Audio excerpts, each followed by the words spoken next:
नहीं है। तीसरी अवस्था C, roused from all illusion of duality. ये जो द्वैतमय जगत के भास से जब वो पूरा उठ जाता है, जागृत हो जाता है, जैसे हम नींद में से उठ जाते, जग जाते हैं, वैसे यहाँ वो भासमय द्वैतमय जगत से जागृत हो उठता है। जैसे कि बाबा कहते हैं, I have come to awaken.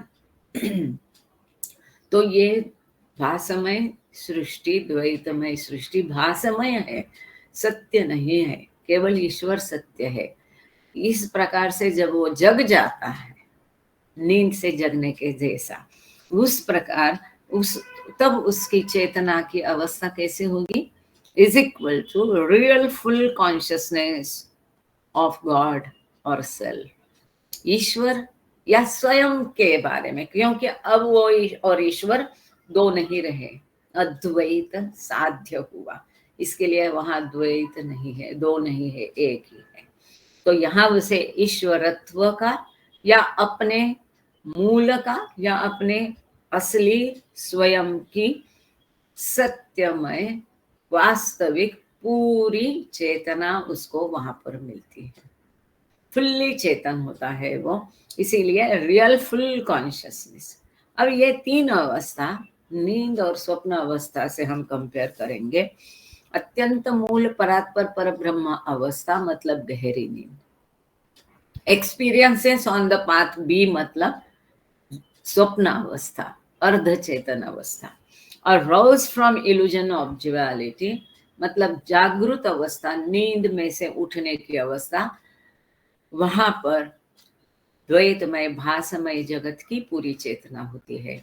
और यहाँ ये भासमय जगत से जब वो जागृत हो उठता है, सभी आध्यात्मिक पथ पर सभी भूमिकाओं को पार करने के पश्चात, मतलब सातवीं भूमिका, तब वहां उसे पूरा स्वयं का, अपने मूल स्वयं का अर्थात ईश्वरत्व का सही सचे चेतना होती है, कॉन्शियसनेस मिलता है, रियल फुल कॉन्शियसनेस, पूरी चेतना वहां पर उसे मिलती है।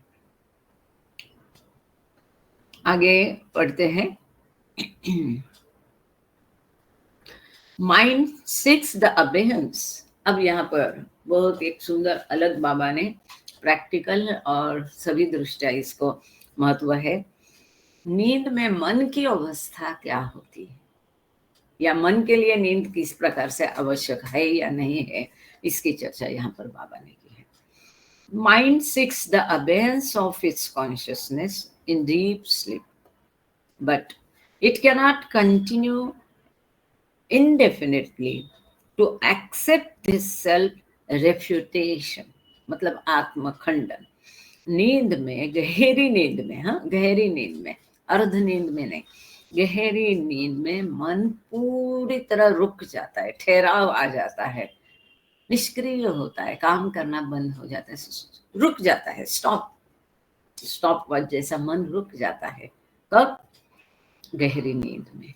लेकिन ये मन रुक जाता है, जिसके कारण ये सब खेल है, इसके लिए अनंत काल तक हम सो के नहीं रह सकते हैं और सो करके इस प्रकार का आत्मखंडन नहीं कर सकते हैं। जिस प्रकार से हमने पिछली बार देखा कि मृत्यु के फायदे हैं, लेकिन मृत्यु के फायदे हैं, मृत्यु के समय ऐसा जोर का झटका बैठता है तो बहुत सारे संस्कार तुरंत वहीं पर खत्म हो जाते हैं। तो इसका अर्थ ये नहीं है कि मृत्यु का फायदा है इसलिए स्वयं को मार दो, फिर वो फायदा नहीं मिलेगा। उसी प्रकार गहरी नींद में मन रुक जाता है, लेकिन इसका अर्थ ये नहीं है कि इस तरह से उसको अनंत काल तक रुकाया नहीं जा सकता है। This negative achievement is not an adequate substitute for the final purpose for which consciousness came into existence, that is, for the soul to become fully conscious of itself as the infinite truth. लेकिन इस तरह से नींद में चले जाना, ये चेतना का अपने आप पूरा प्रगल्भ हो करके स्वयं को जानने का ये विकल्प नहीं है, it's not a substitute, adequate substitute, ये पर्याप्त विकल्प नहीं है, क्योंकि अंतिम उद्दिष्ट जो है ईश्वर साक्षात्कार, वो चेतना को विकसित कर करके, प्रगल्भ कर करके, जो चेतना अस्तित्व में है वो एक आत्मा के लिए, किसके लिए, कि जो अनंत सत्य अर्थात ईश्वरत्व को चेतनतया अनुभव करना है। अब नींद में, गहरी नींद में भले मन रुक जाता है, लेकिन मन रुक जाता है, लेकिन चेतना भी तो नहीं होती है, अचेत होता है। इसके लिए नींद में जो मन रुकता है, ये पर्याप्त विकल्प ईश्वर साक्षात्कार के लिए नहीं हो सकता है, अनंत सत्य अनुभव करने के लिए। दो man attempts through sleep to escape the burden that consciousness imposes upon him, he is involuntarily drawn back to his waking state by the impressions gathered in achieving the very consciousness from which he sought escape. अब यहाँ बाबा कहते हैं कि भले ही मनुष्य ये चेतना पर जो बोझ बन जाता है इस जगत में, उससे थक जाता है, इसके ऊपर चेतना ने जो बर्डन डाला है, दबाव, बोझ डाला है, इससे छुटकारा पाने के रूप में, इससे छूटने के लिए मनुष्य नींद का सहारा लेता है। लेकिन जब वो जागृत हो जाता है, इनवॉलंटरीली, अपने आप नहीं हो जाता है, तो जब तक ऐसे है नींद में से, यही जो उसके संस्कार है उसको पुश करते हैं कि हमको जग जाओ, हमको खर्च करो, हमको खर्च करके अपनी चेतना को और प्रगल्भ करो। तो चेतना प्रगल्भ होने के पश्चात इस मायावी जगत से उसका पूरी चेतना प्रगल्भ हो जाएगी, फिर उसकी चेतना मानवीय चेतना नहीं रहेगी, संस्कारिक चेतना नहीं रहेगी, वो दैवी चेतना हो जाएगी। जब वो दैवी चेतना हो जाएगी तो ये द्वैतमय भासमय जगत से उसका कायम स्वरूप छुटकारा हो जाएगा। इस प्रकार से भले वो नींद का सहारा लेता है ये बर्डन से, ये बोझ से छूटने के लिए, लेकिन वो किसके लिए, इनवॉलंटरीली, उसकी इच्छा के विरुद्ध अनैच्छिक रीत्या अपनी नींद में से उठ जाता है, ताकि वो उसके जो संस्कार उसने इकट्ठे किए हैं उसी चेतना को फिर से इस द्वैतमय जगत से छुटकारा पाने के लिए उनको उसे खर्च करना पड़ता है, जागृत होके, नींद से जग के।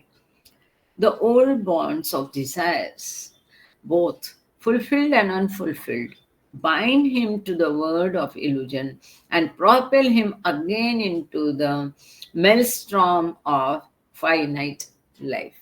मर्यादित जीवन का जो भंवर है, उस भंवर में ये जो उसके पुराने बंधन है इच्छाओं के, कैसी इच्छा, जो पूरी हुई ऐसी इच्छा, जो अपूर्ण इच्छा है, ये दोनों के बंधन होते हैं। पूरी हुई इच्छा के बंधन कैसे होते हैं, उस इच्छा पूर्ति के लिए जो भी कर्म किए उन कर्मों के संस्कार बनते हैं। इसीलिए पूर्ण की हुई इच्छा भी एक बंधन है, जिससे कि अहम भी बढ़ता है इच्छा पूर्ति के पश्चात। और जो अपूर्ण इच्छा है, वो इच्छा है, अभी वासना बाकी है, इसलिए वो भी एक बंधन होता है। इसीलिए बाबा ने बहुत केयर ली है, इतनी केयर लेके एक एक शब्द, एक एक वाक्य, एक एक सेंटेंस और उन्होंने यहाँ चुनकर डाला है। The old bonds of desires both fulfilled and unfulfilled, इच्छाओं के जो पुराने बंधन है, पूरी परिपूर्ण इच्छा और अपूर्ण इच्छा, वो उस व्यक्ति को इस भासमय जगत में बांध के रखते हैं और उसे प्रेरित करते हैं फिर से। वो इच्छाएं उस व्यक्ति को इस जीवन के भंवर में फिर से डुबकी लगाने के लिए प्रेरित करते हैं।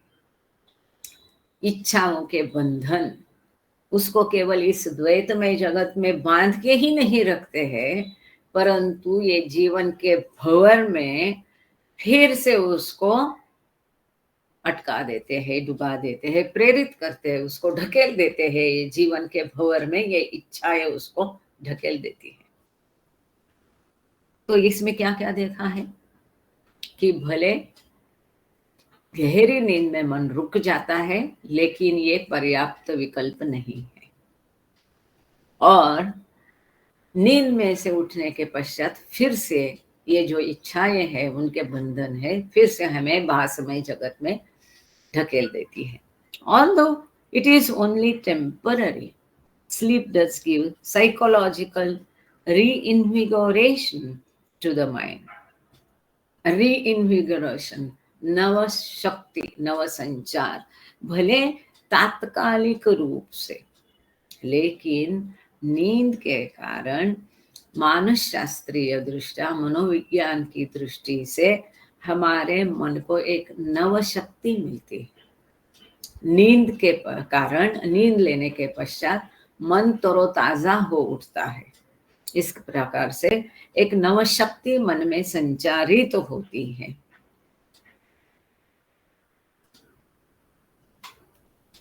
If there were not some kind of restoration of psychic vitality during sleep, there would be no particular benefit to this oblivion.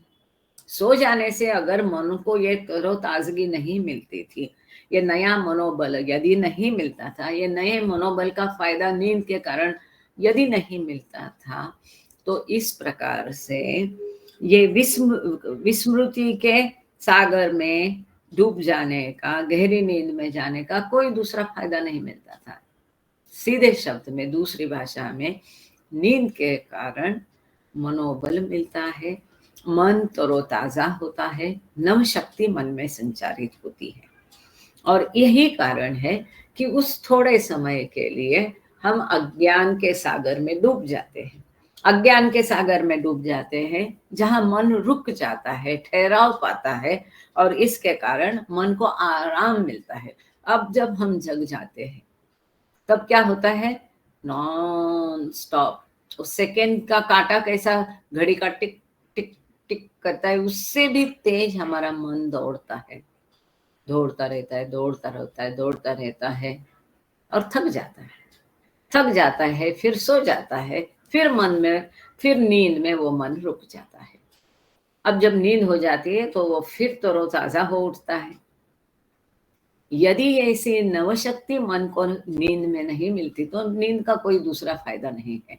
मतलब नींद का फायदा यही है कि मन को आराम मिलता है, मन को नई शक्ति नींद के कारण मिलती है। In spite of the apparent respite, consciousness would remain exactly as it had been at the time of the withdrawal into sleep, and no special gain would be achieved. अभी देखो, हम नींद में सो जाते हैं, थोड़ी देर के लिए भले थोड़ी राहत मिल जाती है हमें, फिर भी इससे चेतना में कोई बदलाव नहीं होता है। मन तरोताजा होता है, लेकिन हम सोने जाने के पहले हमारी चेतना जिस स्तर पर थी, जितनी विकसित या प्रगल्भ थी, वो वैसे की वैसी रह जाती है। नींद से उठने के पश्चात भी हमारी चेतना का स्तर, हमारी चेतना की अवस्था ठीक वैसी ही रहती है जैसी वो सोने जाने के पहले थी। नींद के कारण ना ही चेतना के स्तर में कोई बदलाव आता है, ना ही चेतना और तरोताजा होती है, ना ही चेतना और प्रगल्भित होती है, ना ही वो अचेत अवस्था में थोड़ी देर गया नींद अवस्था में करके वो अचेत होती है। नहीं, ऐसा नहीं है कि अब गहरी नींद में वो परात्पर ब्रह्म अवस्था में गया तो उसकी चेतना का प्रवास फिर से वायु, पानी, पत्थर अवस्था से होगा। नहीं, मनुष्य के रूप तक और मनुष्य के विविध जन्मों में जितनी चेतना विकसित हुई थी वो वैसी की वैसी रहती है और वैसी पुनः कार्यरत हो जाती है जगने के पश्चात। इन शॉर्ट, नींद में जाने के कारण चेतना में कोई भी बदलाव नहीं आता है। ठीक है। It would be merely a fruitless interval in a long chain of automatic responses to environment. ये जो हमारा परिवेश है, पर्यावरण है, इसको हम अनभिज्ञ रीत्या अपने आप जो रिस्पॉन्ड करते हैं, ठंड है, गर्मी है, बारिश है, आवाज है, जो भी है, अड़ोस पड़ोस, घर में जो भी एटमॉस्फेयर हमारे भौताल में है, इसको जो हम अपने आप रिस्पॉन्ड करते रहते हैं, इसके कारण जो हम थक जाते हैं, इसमें से एक केवल इंटरवल होता है, एक अंतरिम होता है, बस, और कुछ भी नहीं है। एक फ्रूटलेस इंटरवल। चेतना के लिए नींद कोई खास फायदा करती नहीं है। चेतना के लिए नींद मतलब एक फ्रूटलेस इंटरवल है, निष्फल अंतरिम है। रेसेस होती है, बच्चों की स्कूल में होती है रेसेस, ऑफिसेस में, बैंक में खाने की छुट्टी होती है, वो खाने के लिए होती है। वैसे इसी प्रकार वो खाने की छुट्टी के कारण ज्ञान में कोई बढ़ोतरी होती है या घटोतरी होती है क्या? नहीं। जो ज्ञान सीखा तब तक हर किसी ने अपनी काबिलियत के हिसाब से वो वैसे ही रहता है। ठीक उसी प्रकार मन तरोताजा होता है, मन को आराम मिलता है, चेतना में कोई बदलाव नींद के दौरान नहीं आता है। ये गहरी नींद चेतना के लिए एक निष्फल अंतरिम है, रेसेस है, अंतराल है, इतना ही। थैंक यू सुनीता दीदी, जय Baba. Sleep does confer positive benefit. नींद जो है हमें कुछ फायदे भी प्रदान करती है। नींद हमें कुछ फायदे भी प्रदान करती है। अब नींद के फायदे क्या है? Due to the fact that the separate I consciousness is in complete abeyance during deep sleep, the individual soul is in actual union with the infinite self. अब यहाँ बाबा ने एक और मुद्दा वहां पर उपस्थित किया है। अलग अहम मन, आई कॉन्शियसनेस, मैं, ये जो है ये गहरी नींद में पूरी तरह से रुक जाता है, उसमें एक ठहराव आ जाता है। ये अपने आप को, गहरी नींद में हम अपने आप को, अपने मैं को, जो मैं करता रहता है, उस मैं को या ईगो माइंड को या अहम मन को थोड़ी देर के लिए भूल जाते हैं। कंप्लीट ठहराव आ जाता है उसमें।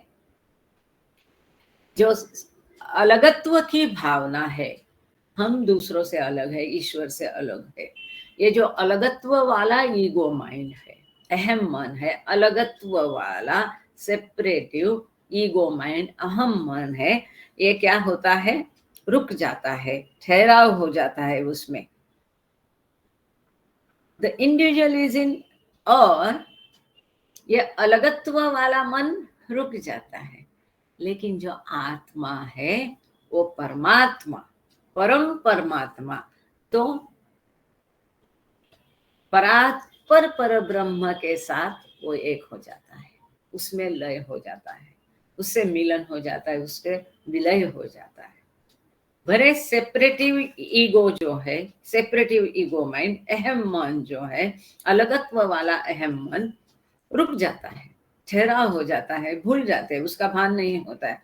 लेकिन आत्मा जो है, individual soul is in actual union with the infinite self, जो अनंत अमर्याद मैं हूं, मतलब ईश्वर के साथ यहाँ व्यक्तिगत आत्मा का मिलन होता है। ये व्यक्तिगत आत्मा उतने समय के लिए गहरी नींद में परात्पर पर ब्रह्म के साथ एक हो जाती है। When sleep is dreamless, the individual soul is resting in the undisturbed tranquility of the most original beyond state of God. जब हम स्वप्न अवस्था में नहीं रहते, स्वप्न के विरहित की गहरी नींद में हम जाते हैं, तब आत्मा ये अनंत अनडिस्टर्ब बिना व्यत्यय वाली प्रगाढ़ शांति प्रशांति का अनुभव करता है और वहां पर वो परात्पर परब्रह्म अवस्था, उस ईश्वर की अवस्था को अनुभव करता है या उस ईश्वर की अवस्था में जाता है। क्योंकि अनुभव करना तो चेतना का काम है, यहाँ वो अचेत होता है, इसीलिए उसको ये कहना ठीक होगा कि वो आत्मा परात्पर परब्रह्म अवस्था में आराम करता है, ये कहना ठीक होगा। अपने अलगत्व के अहम को भूल जाता है, उसमें ठहराव पाता है और आत्मा परात्पर परब्रह्म अवस्था में अनंत शांति में आराम करता है। बट मैं वापस एक बार पढ़ू। When sleep is dreamless, the individual soul is resting in the undisturbed tranquility, शांति जहाँ कोई व्यत्यय नहीं, of the most original beyond state of God. But in as much as sleep is a submergence of consciousness into oblivion, it does not bestow upon the soul the conscious realization of the truth that the soul will eventually experience when consciousness is freed of all impressions, good as well as bad. 4-5 line का लंबा sentence है, तोड़ तोड़ के पढ़ेंगे। अब जब विस्मरण के सागर में भंवर में विस्मरण, नींद होती है मतलब क्या होता है? ऑब्लिवियन मतलब विस्मरण, हर चीज का, इस द्वैतमय जगत का, खुद का, सबका विस्मरण होता है। अब ये विस्मरण के सागर में चेतना का डुबकी लगाना या जलमग्न होना जो है, it does not bestow upon the soul the consciousness. ये विस्मरण के सागर में जलमग्न होने के कारण या उसमें अपने आप को डुबा लेने के कारण, मतलब गहरी नींद में विस्मरण होता है। इस विस्मरण में जाने के पश्चात चेतना को अपने आप को हम का उत्तर सोहम नहीं मिलता है, जो उसे जागृत अवस्था में जब ये चेतना पूरी संस्कार विरहित होगी, अपने अच्छे बुरे दोनों कर्मों के परिणामों से, संस्कारों से मुक्त होगी, आजाद होगी, ऐसी आजाद हुई चेतना द्वारा जो ईश्वरत्व का अनुभव अर्थात गॉड रियलाइजेशन वो चेतना प्राप्त करेगी, वो ईश्वर साक्षात्कार ये नींद की अवस्था में कभी भी होता नहीं। हमें ये पता है कि ईश्वर साक्षात्कार केवल पृथ्वी पर ही होता है, ईश्वर साक्षात्कार केवल मनुष्य देह में ही होता है, ईश्वर साक्षात्कार केवल चेतनामय अवस्था में ही होता है। उसी प्रकार ईश्वर साक्षात्कार केवल जागृत अवस्था में होता है, नींद में ईश्वर साक्षात्कार कभी भी नहीं होता है। ऐसा क्यों? क्योंकि नींद में हम सचेत नहीं होते हैं और ईश्वर साक्षात्कार का अर्थ है चेतनतया हमारे ईश्वरत्व को अनुभव करना। हम नींद में अचेत होते हैं और इस यात्रा का, पूरी यात्रा का, आत्मा की यात्रा का उद्देश्य ही है चेतनतया अपने आप को जानना, अर्थात कॉन्शियसली एक्सपीरियंस गॉडहुड, अर्थात कॉन्शियसली एक्सपीरियंस गॉड रियलाइजेशन। यही आत्मा का और यात्रा का उद्देश्य है। तो नींद में ये कभी नहीं होता है क्योंकि वह वो अचेत अवस्था होती है। कितना सिस्टमैटिकली स्टेप बाय स्टेप बाबा जा रहे हैं। पहले उन्होंने हमको समझाया कि नींद क्या है, गहरी नींद की अवस्था क्या है, स्वप्न अवस्था क्या है, वहां चेतना कैसी अचेत हो जाती है, मन कैसा रुक जाता है, नष्ट नहीं होता है। अबेयंस मतलब ठहराव है। जहाँ की ईश्वर साक्षात्कार में मन को नाश होना होता है। सुंदर तरीके से बाबा स्टेप बाय स्टेप समझा रहे हैं इसको। So it does not bestow upon the soul the conscious realization of the truth. चेतनतया सत्य का अनुभव वहां वो आत्मा को देता नहीं, जो कि आत्मा ने अंततः सभी चेतना को अनुभवों के पश्चात चेतना को अच्छे बुरे संस्कारों को से आजाद करके मिला होता, वो नींद में होता नहीं। इवन, ठीक है, आगे even this unconscious contact with infinity, the abode of all bliss and power, gives to the mind a new tone and vigor. अब क्या होता है, गहरी नींद में हम परात्पर पर ब्रह्म अवस्था में हमारा आत्मा चला जाता है, उसमें आराम करता है। तो ये अचेतनतया भले उसने किया होगा, फिर भी ये अनकॉन्शियस कांटेक्ट है, वहां चेतना नहीं है। इस परात्पर पर ब्रह्म अवस्था के साथ जो हमारे आत्मा का मिलन होता है या उसमें हमारा आत्मा चला जाता है, ये जो कांटेक्ट उसका उससे होता है, ये भले तात्कालिक हो, अचेतनतया अनकॉन्शियसली हो, अनंतता के साथ, ईश्वरत्व के अनंतता के साथ हमारा जो ये तात्कालिक भले कांटेक्ट होता है, वो अनंतता जो अमर, जहां अमर्याद आनंद है, अमर्याद शक्ति है, उसमें भले अचेतनतया हम जाते हैं, उससे कांटेक्ट करते हैं। इसके कारण ये हमारे मन को एक जोश देता है, स्वर देता है, टोन एंड विगर, मन की दशा तरोताजगी हो उठती है इसके कारण।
जय बाबा, आई एम सो सॉरी। हाँ, जय बाबा, जय बाबा, आई एम सो सॉरी। मैं भूल गई थी। मैं 2 मिनट के लिए माइक खोल देती हूँ। I am so sorry, extremely sorry, extremely sorry Baba, क्योंकि यहाँ लैपटॉप को चार्ज करना मैं भूल गई और लेके बैठी वायर, लेकिन लगाई नहीं। जुड़ना भूल गए थे, तो लैपटॉप डिस्चार्ज हो गया, इसके कारण हम भी डिस्कनेक्ट हो गए। ठीक है, 1-2 मिनट उसको लैपटॉप को चार्ज होने दो, तब तक किसी को कुछ कहना है, पूछना है तो बताइए। क्योंकि लैपटॉप डिस्चार्ज होने की स्थिति में यदि बात करेंगे तो उसको रिकॉर्डिंग पता नहीं होगा कि नहीं होगा, इसके कारण कुछ पूछना है अब तक के इसमें।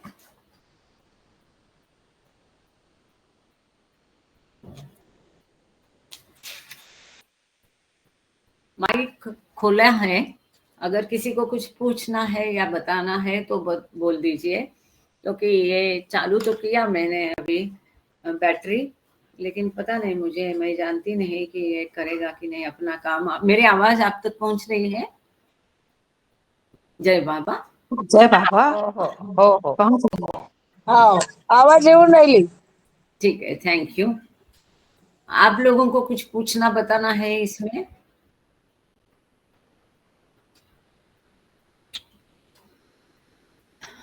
जय बाबा। जय बाबा। जैसे कि ताई हम बहुत गहरी नींद में निद्रा में चले जाते हैं, हाँ तो जी। वो जैसे बाबा की वो परात पर ब्रह्म की अवस्था से तो जागने के बाद बहुत अच्छा फील करते हैं। और जैसे कि कोई घटना हुई हो लाइफ में या कोई टेंशन हुई हो, तो वो जब हम गहरी नींद के बाद जागते हैं तो हमारी कोई फीलिंग है वो भी चेंज हो जाती है, सब कुछ अच्छा महसूस होता है। बिल्कुल ये सही। ऐसा। हाँ बोलिए बोलिए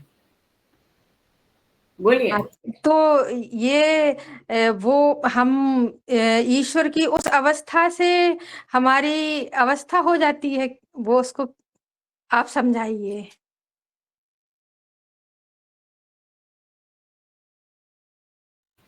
हाँ हाँ। बिल्कुल ठीक कहा आपने संतोषी वर्मा जी। जैसे कोई दुखद घटना है, वो मन से उतर नहीं रहा है, आदमी थक गया है, बीमार है, वेदनाएं हैं, सो जाते हैं। तो सो जाने के पश्चात थोड़ा सा डेफिनेटली उस दुख को मेहर तुझा लाइट प्लीज बंद नको करो, हा चालू ठेव। वो सॉरी, उस दुख को, उस वेदना को, उस पीड़ा को उतनी देर के लिए हम भूल जाते हैं, बिल्कुल भूल जाते हैं। और जब हम नींद से उठते हैं तो डेफिनेटली हम तरोताजा महसूस करते हैं। फिर एक बार वो उदासी छाएगी, वो बात और है। लेकिन फिर भी डेफिनेटली वो जो मन थक जाता है उस उदासी से, उस दुख के, पीड़ा के विचारों के कारण या यातनाओं के कारण मन जो थक जाता है, वो तरोताजा हो जाता है। शरीर भी बायोलॉजिकली, शरीर, उसकी मांसपेशी सभी एक बार फिर तरोताजा हो उठती है अपना काम पे। तो डेफिनेटली नींद से उठने के बाद अच्छा लगता है।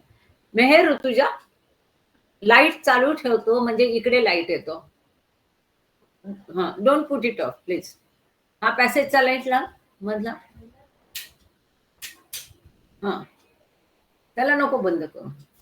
हं. ठीक है, मैं जानती नहीं की ये आगे ठीक आहे. हे बघ आता चार्ज केलं तर चालू राहील ना ग? हॅलो. अभी वो घर में है तो उसको पूछ सकते हैं थोड़ा. अरे हे ना चार्ज करायचं विसरून गेले होते मी लॅपटॉप. आता चार्ज केला. तर आता चालू राहील ना? ते परत डिस्टर्बन्स नाही होणार ना काय? ओके ठीक.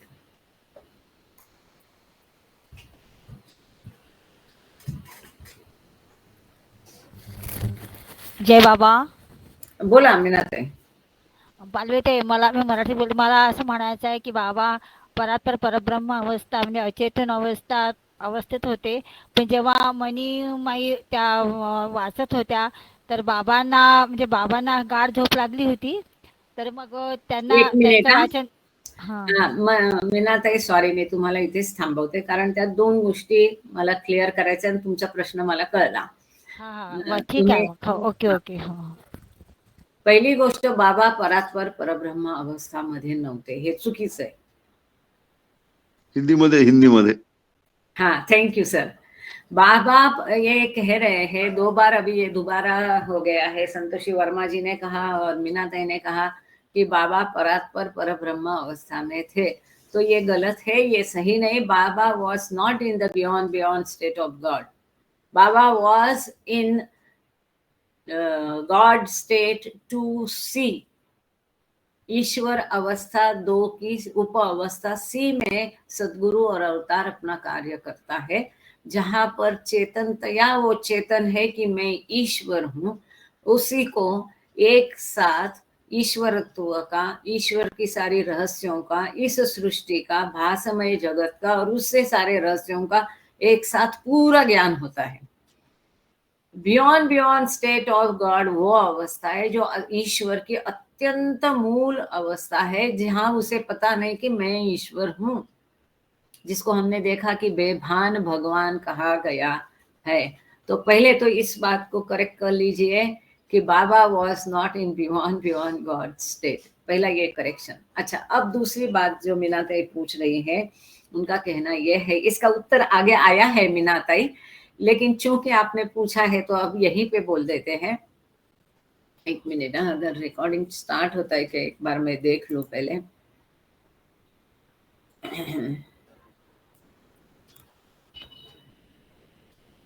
जय बाबा। आपने मीनाताई पूछा ये जो घटना है कि मनीमाई बाबा को किताब पढ़ा रही थी और बाबा सो गए थे, और जैसे वो उसे लगा कि बाबा सो रहे हैं तो उसको लगा कि अब बाबा को डिस्टर्ब नहीं करना चाहिए, इसलिए वो रुक गई। और बाबा ने फिर उसको इशारा कहा से पूछा कि क्यों रुक गई, शुरू करो। तो जब सदगुरु या ईश्वर, देखो अब यहाँ पर बहुत महत्वपूर्ण प्रश्न का सवाल आपने पूछा मीनाताई, अब सभी के लिए इसका ये जवाब है। ये महत्वपूर्ण फर्क है, आगे आएगा ही, लेकिन चूंकि आपने पूछा है, गहरी नींद में हम जाते हैं तब हम बियॉन्ड गॉड स्टेट में चले जाते हैं। हमारे मन को तरोताजा होने की आवश्यकता होती है। हमारा मन और शरीर थकता है जिसको आराम की जरूरत होती है। हमारी चेतना अभी प्रगल्भ होना बाकी है, इसलिए हम उठते हैं। लेकिन ईश्वर के लिए या सद्गुरु या अवतार के लिए वास्तव में इस भौतिक नींद की आवश्यकता होती नहीं है। जो बाबा हमेशा कहते थे कि मैं कभी सोता नहीं हूं, मैं कभी सोता नहीं, इसका उत्तर ये है, उनको अमर्याद शक्ति है, अमर्याद आनंद है, उनके पास मन है ही नहीं।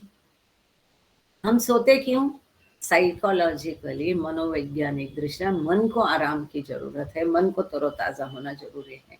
उनका मन तो